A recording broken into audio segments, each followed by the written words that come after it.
And at 11 to 8, time to say very good morning to the Mayor of Dubbo Regional Council, Matthew Dickerson. Hello. A very good morning to you, Ian. A very good morning indeed. Yes, it is. It really is. It's actually off to a really nice start out there today, isn't it? It's been so changed with the weather this week. Earlier in the week it was stinking hot, bit of rain around, now it's a bit cooler in the morning. It's almost like it's just a variable climate we've got.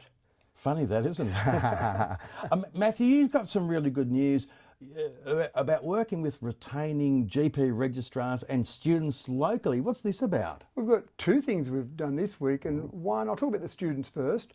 We've got the University of Sydney School of Rural Health here in Dubbo. Now, you might remember many years ago, but 20 years ago that started, over 20 years.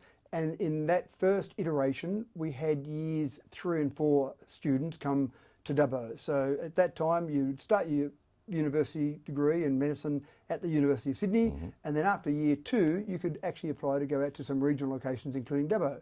16 students in year 3 and 16 in year 4. So that was good, that was a good beginning. But it was seen that sometimes they would come out, they'd have a bit of time in a regional location, and then they always wanted to go back to Sydney. So they've now changed it so that all 4 years of the medical degree can be done here in Dubbo. So there's 24 students in years 1, 2, 3 and 4. So 96 students as such. This is the 3rd year that's been running, so we're already up to year 3 in that particular program. So there's still a bit of a crossover. There's still year 4 in the old program and years 1, 2 and 3 in the new program. But we like to welcome the students and make them feel very welcome. I like to go along and talk to the students about Dubbo, and I do some things where I just want to make sure that they feel like they're really part of the community. But I just love to hear some of their stories. And one of the stories I heard the other night was fantastic, and this is the difference that this can make.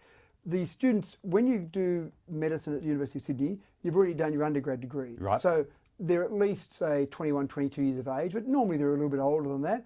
And so one gentleman told me that he was living in Victoria, he applied to do medicine through Dubbo, got in, so great, moves to Dubbo. He's got a wife. His wife happens to be in a profession that there is no profession of that in Dubbo. So when she turned up to Dubbo, she started a new business. So there's a new business that started in Dubbo. They've got a young child as well. So they said to his mum and dad, well, why don't you move from Victoria as well and come to Dubbo? So they've moved to Dubbo, they've bought a house. There's now 5 people living in Dubbo. He's an engineer, so he can still run his business from anywhere. He's a consulting engineer. So he's now running his business from Dubbo. So we've got a new business, 5 new residents as a result of this one medical student. And there are many stories that I heard the other night about a partner coming along, maybe a partner and child coming along as well. But that one was my favourite because 5 people here in Dubbo and a house bought and a new business as a result of that one student. So that's great. What are the chances of that particular person, when he's finished his degree in 4 years' time, staying around a regional area? I think pretty high. I think he's going to love Dubbo and more than likely to stay. Well, did you have to take a box of your I Love Dubbo t-shirts when you met up with them? I actually take stickers along. So I knew there'd be something. So I gave them stickers and also run a couple of little competitions, so we give them some prizes as well. That's nice. But the other one is the GP registrar. So now we jump forward a fair few years. You finish your degree, you've done your internship at a hospital, and if you want to be a GP, you might go out and spend some time, or you have to go out and spend some time with some GPs as a registrar at various general practices. So we've got a number of those at the moment in Dubbo in the region. So we had a night again this week, it just happened to be a coincidence, so both in the same week. And again, this is part of that whole process that you hear. Now, some of these registrars might only be here in Dubbo or even in the region for 6 months. So again, it's roll out the red carpet, make them very welcome.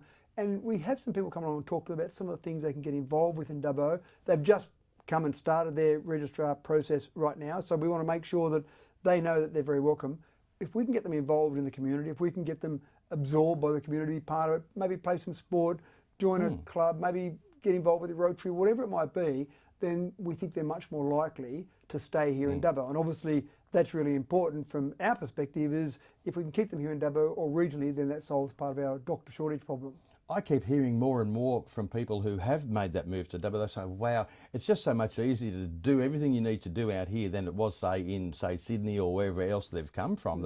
You know, a lot of people are talking about the virtues of Dubbo. And it wasn't at this particular one, but we do the GP registrars. We have that same sort of function about every 6 months or so. There's obviously twice a year they come in. So we did one last time, and I remember talking to one of the gentlemen there, and he said, the light bulb's gone on. He said, I've only been out here for about a month so far. He said, I've just realised that in Sydney, I was spending about 10 hours a week commuting. Yeah. So that's essentially 40 hours a month. So that's a whole working week that I've lost every single month.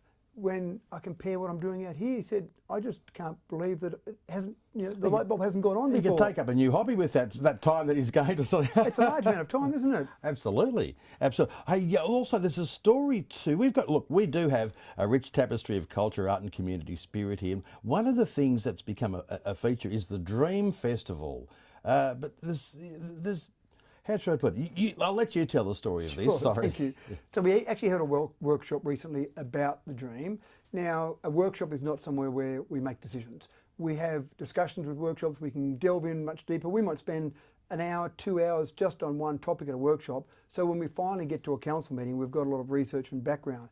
And the reason I'm more than happy to talk to you about it, and I wrote my Mayoral column on it this week, was because I want the community to give us a bit of feedback before it finally comes to a council meeting. Dream started back in 2011. We've given it a significant amount of money over the years. Typically, it's been $40,000 a year that's gone to Dream. And I think, for example, the Lantern Parade is absolutely fantastic.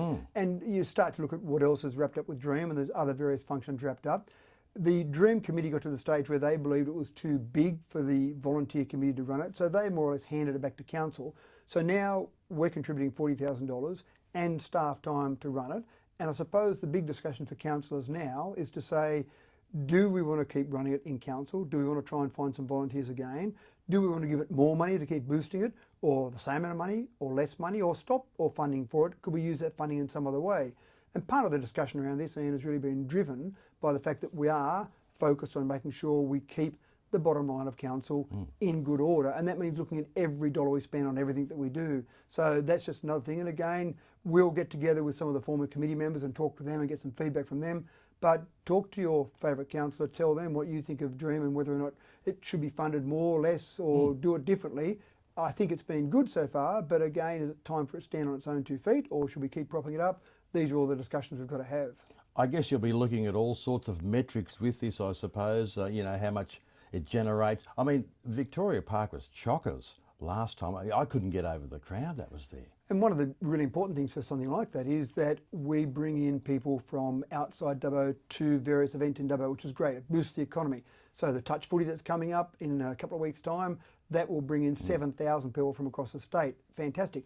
When you see all those people in Victoria Park, then you say to yourself, well, are all those people there from outside of Dubbo, or are they inside? And it might be a really good community event where people get out of their homes and they come down and they are involved in the community. So that's a good thing as well. But is it injecting money into the economy? So all those things have got to be weighed up.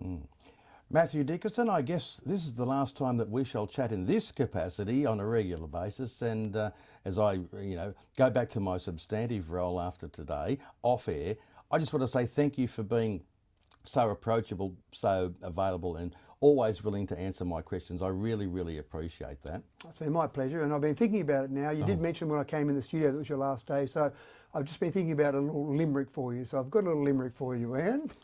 On to you, we've listened to Iain Thurlow. Now he's off to take some well-deserved furlough. He's authentic and legit and possesses a sparkling wit. So sit back, Iain, and enjoy a glass of Merlot.